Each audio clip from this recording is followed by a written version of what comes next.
Welcome to Deuce and Not Podcast. I'm your host, Deuce. Alongside me is my boy, Don. Yes, sir. Don Blake. Yes, sir. We're out here, man.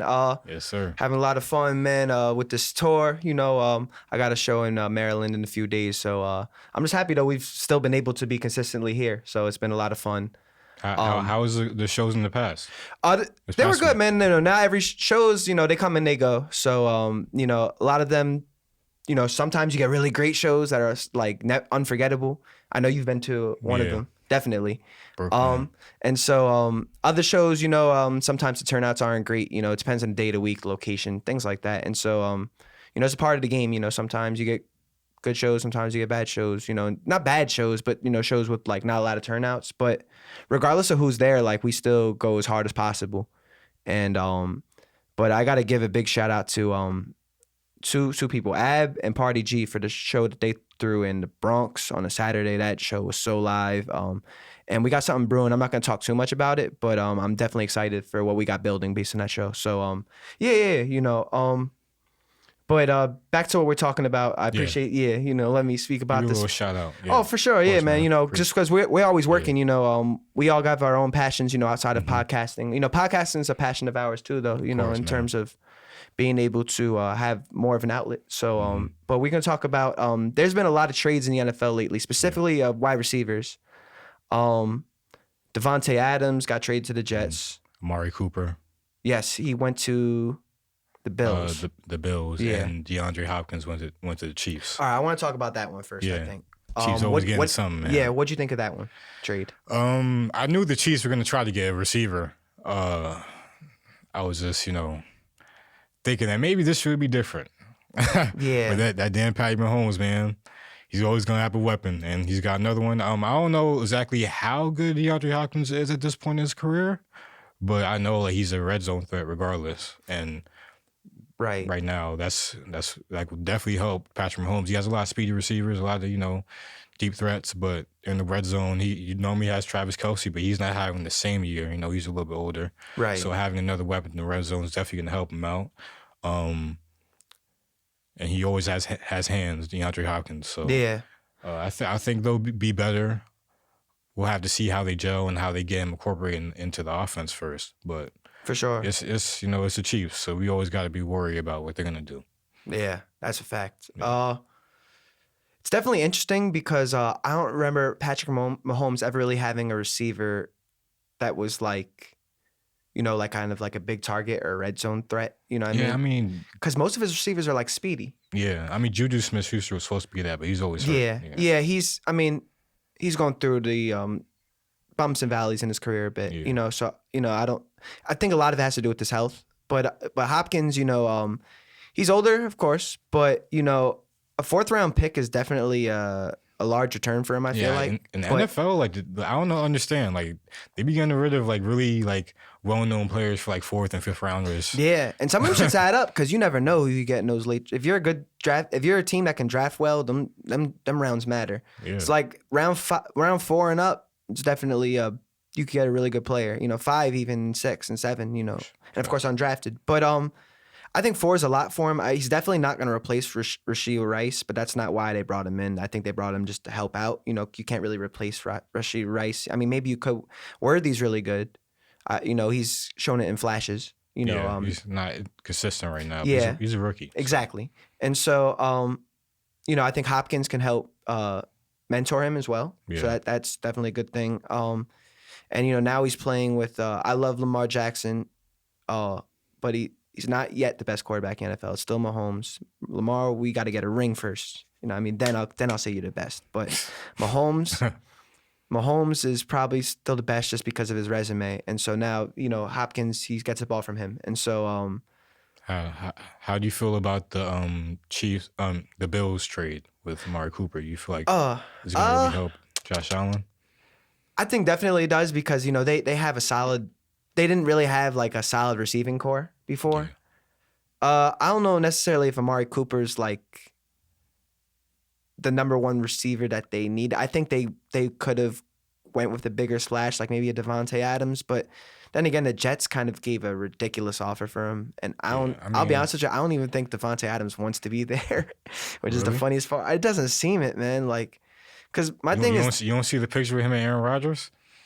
I guess, but it's like, I mean, why did he get traded in the first place from Green Bay to the Raiders? Like, he had Aaron Rodgers. I think the Green Bay just didn't want to pay him, though.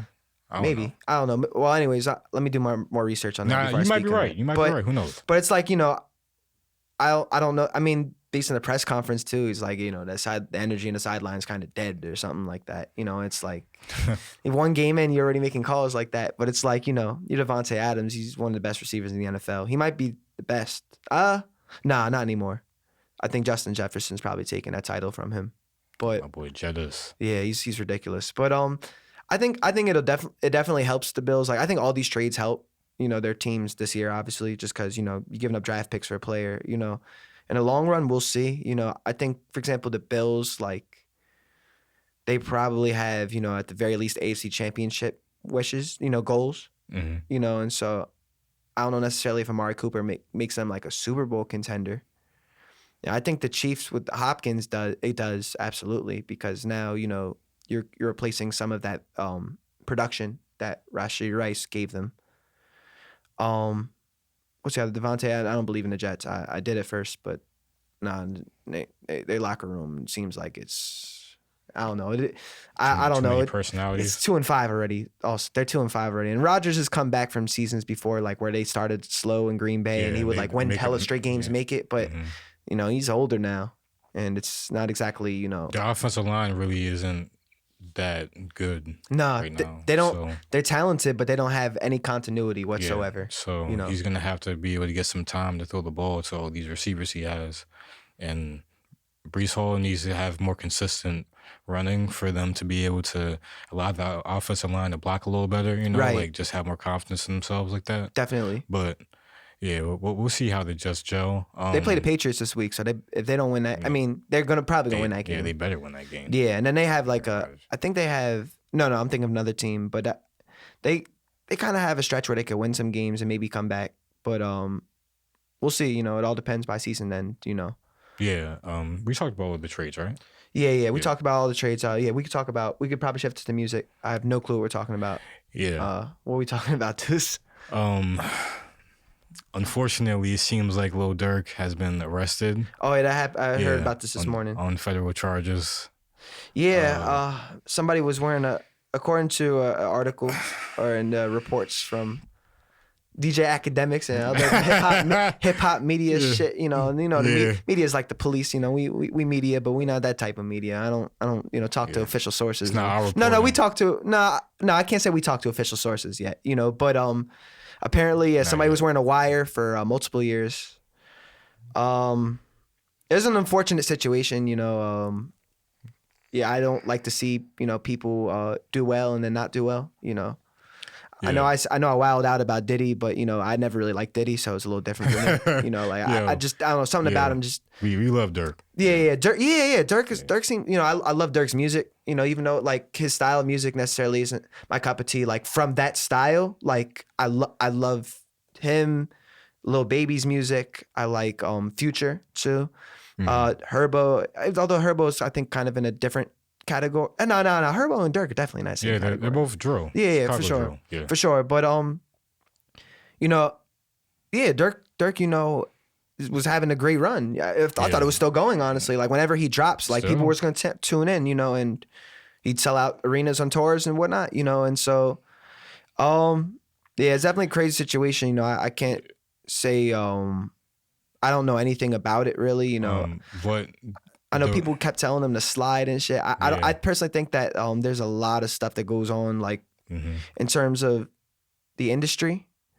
I'll say because like I know that when it comes to like artists, when you get to a certain level, you take commands from the industry, and I think there's a lot of pressure from the higher ups to like make these guys what's the word I'm looking for? Uphold their gangster persona.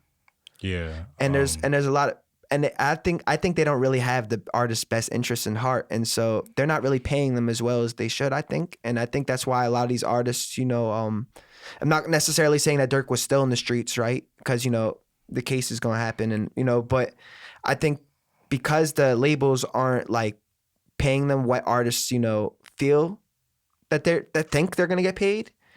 They end up having to go back to the street so that they could still have some more money, pretty much.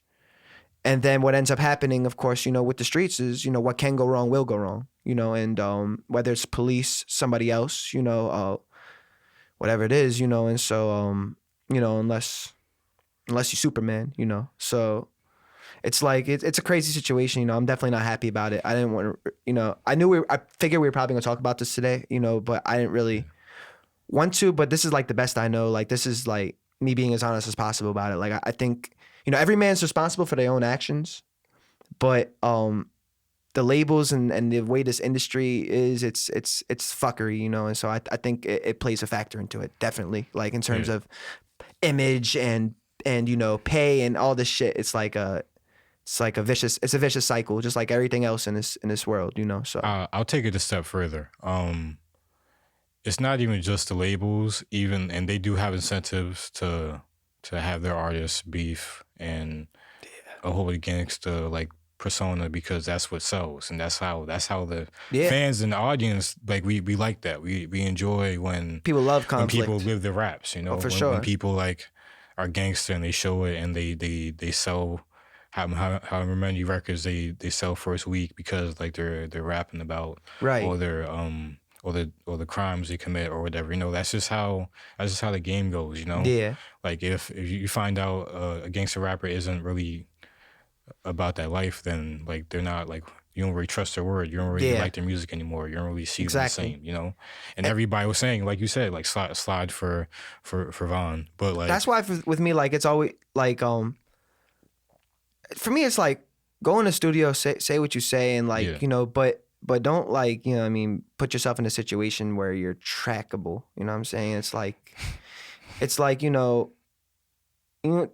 if you got a history, don't talk about the history, specifically. Like, it's, but I don't think that's what got him. That's not what got him in trouble. That's not what got him in trouble. The lyrics is not what got him in trouble. What got him in trouble was the informant.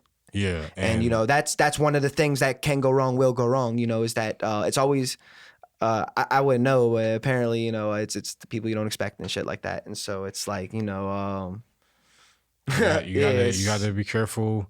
You can't expect that just because we're all on the streets that everybody is willing to do everything that you're willing to do. Like, in the streets, that's a problem with it, because you might have been committing crimes with somebody, or you might have been, locked in with someone, but at the end of the day, if you guys all get caught for it, not everybody's willing to spend their whole entire life in jail for you. Right. You know what I'm saying? Everybody's willing to get a death penalty or something for you. Because so like, the dream has always been, though, in terms of hip hop, though, it's always been to like make it out of the streets through hip hop, basically.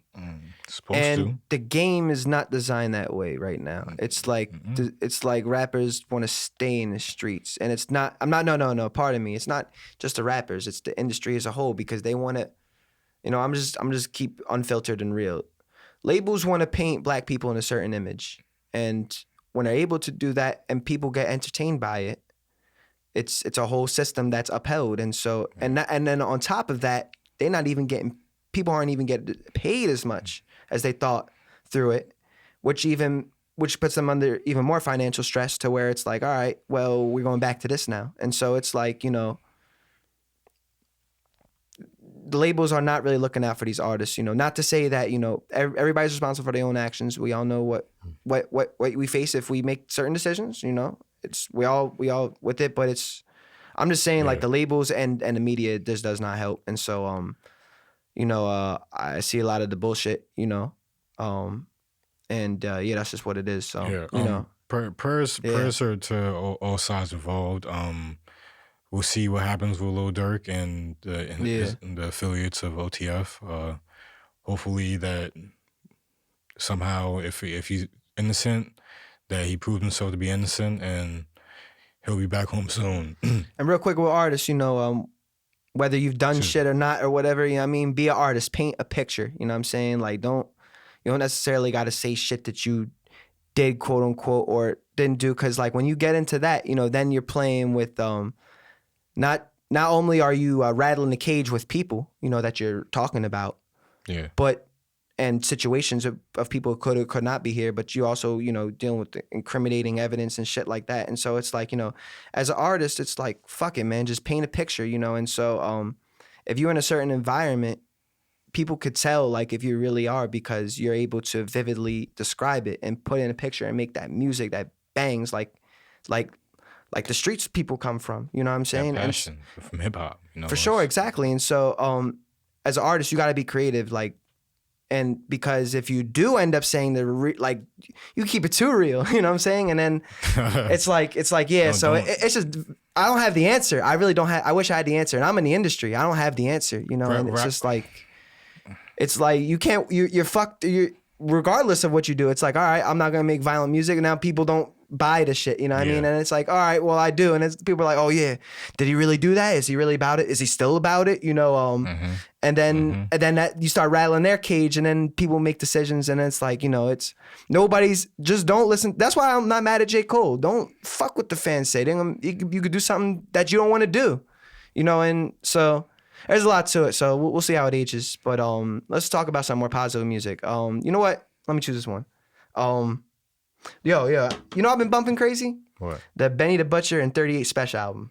Yeah, man. Yeah, that Did you bump that? I've sent it to I sent it to him like 3 times, bro. No, it's funny because I recently heard about 38 Special like when I was been listening to Ransom, and he's underrated. Hey, I was super excited to see that he did an album with Benny the Butcher. That's the second one. Yeah, so they had Stabbed and Shot 1, which came out, I think, I don't know how many years ago. It had a Jadakiss and Styles P verse on it though, a feature. And that's what brought me in at first. I mean, I like Benny and 38's work at first too, but you know, Jadakiss is one of my favorite rappers. You know, I'm lucky enough to, you know, I've done work with him. But man. But so you know, in terms of that though, like, it was a great first album, and the second one's like so good too. I don't know necessarily if it's as good as the first one, because the first one was really good. The second one though is really good too though. Like I think the production in the second one's better.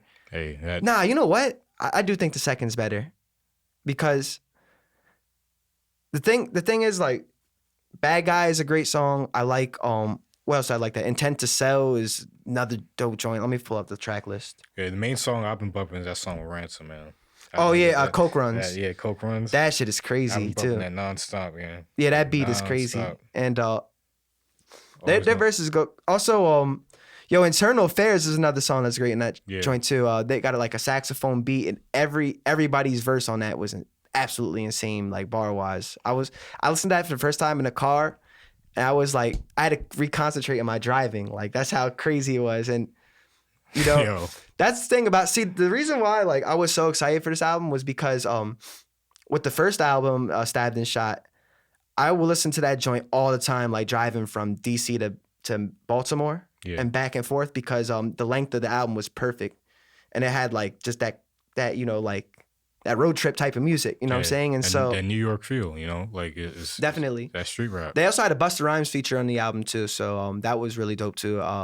Busta's verse was pretty cool too. I like how they cut the beat when he first came through, and so I feel like Benny and 38 Special's styles like really complement each other. You know, in the music. The thing about 38 too, another reason I say 38 Special is underrated is because he's a producer too.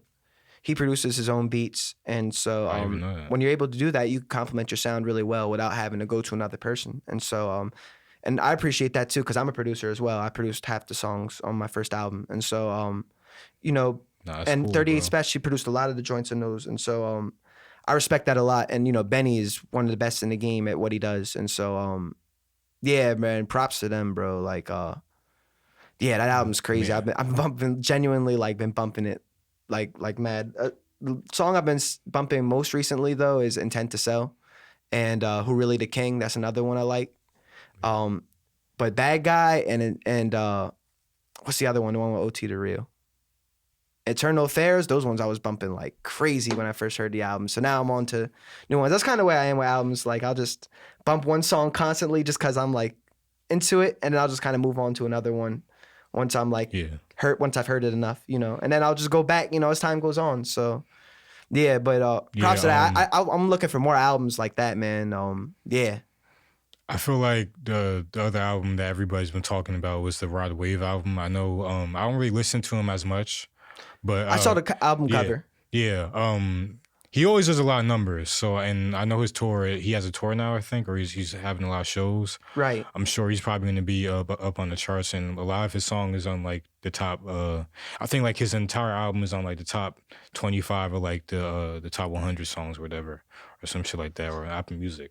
So he's doing a lot out there. For sure. Respect to Raw Wave. I'm sure there's a couple. I think like. Well, first things first about this album, because I wanted to research it because it's 23 songs long, about an hour. Yeah. So that's pretty good length of a project. And it's only got a couple features on it too. That's impressive. So most of it is him. So I like seeing that, because you've really taken a risk with your art. Not a risk with. Yeah, you are taking a risk with your artistry when you put out so much music of your own, because we all, as an artist, when you release any music, it's a risk. So when you release more music, it's even more of a risk, And so I haven't listened to the album, so I can't comment on it. I do like the fact that it's only got 3 features. It's got Lil Yachty and Lil Baby in one song. I'm a big fan of Lil Baby, so I'll definitely tune in. And then one of the last songs features Rilo Rodriguez, who his wordplay is crazy. Rilo. Oh, Rilo, yeah, I like Rilo. I see a lot of captions in IG with his joints, and I'm like, I respect that. I got a couple songs with Rilo. I saw Lil Baby perform once. I was lucky enough to, and Rilo was on the bill, but he couldn't make it for whatever reason. So I was like, damn. Shit. But Baby killed it. So and a few other artists did too. So I'm gonna look at. Did you listen to any Rod Wave album? Nah, I haven't got to play it yet, but I have a couple of his songs from his last album. So I'm probably gonna start to get into my zone. Maybe this weekend, maybe get into the vibes. Maybe try to catch up on the Raw Wave. I know his shows are gonna go crazy. I know he's gonna sell a lot. For sure. And I know a lot of people I know listen to him. So quick question: Where do you listen to most of your music? Like when you what are you typically doing when you're listening to music? When I'm working out or when I'm driving. Yeah. Maybe in the shower. Really? Oh yeah. Well, yeah. And when I live alone, I definitely live. Not alone, but like, my parents, I don't want to play cursing music around my parents and shit. You know what I mean? Yeah, Your parents will say something? Yeah, I don't want to. Nah, I technically could. I just, man, my stepmoms be blasting hella R&B. So it's like, I'm gonna let that live. I'm gonna let that, man, that's the best shit, bro. 70s R&B is, that's the backbone of music. 70s R&B, that's like, I'm talking Curtis Mayfield, but I'm talking about the music I listen to is a lot of Curtis Mayfield, Al Green, Teddy Pendergrass. Yo, I was listening to hella Teddy. Yo, I was heartbroken. Yo, when the Chiefs beat us, I was listening to hella Teddy on the ride home because I was heartbroken, bro. That was the longest walk back to my car after that loss. I know I'm bouncing back to that, but I was just punching the air. Look, not actually punching the air. I was just mad though. But then I remember getting in the car, just listening to hella Teddy, just heartbroken. Hey, I understand, bro. As a Cowboys fan, I feel that pain every year, man. Nah, you ain't felt the NFC Championship though, my boy. Yeah. Not yet, man. Not when I was born. Yeah. Hey, bro, I don't know. Whole ass motherfuckers. Yeah, we'll see. I mean, it was a low blow, but I'm just. I don't think. It's all good. It's all good. He been. I think the Cowboys are like a drug for him. He been on and off like. No. I'm off now. I'm you're retired. off now. I'm retired. I'm all right, he's sober from Jerry Jones. I won't burn the jersey, but like I'm just gonna walk away. Sometimes in relationships you have to walk away, right? In order for it to just make sure it dies down. Well, it's all about ownership, and at the end of the day, when you support the Cowboys, you support their owner, which is Jerry Jones. So it's like yeah. So you understand. You understand, man. And they just suck. It's not just forget Jerry. They just suck. It's like it's just whatever. Just save yourself the stress. Get yourself help. You'll be good. In the morning with some tea. For sure. Anyways, we're going to catch y'all next episode. We're going to have a guest. Who knows what we'll talk about. But I appreciate y'all having us, and be safe. And that's it, pretty much. Let us know what y'all think. And that's it, man. Peace. Subscribe, like. We love y'all. No doubt. Peace.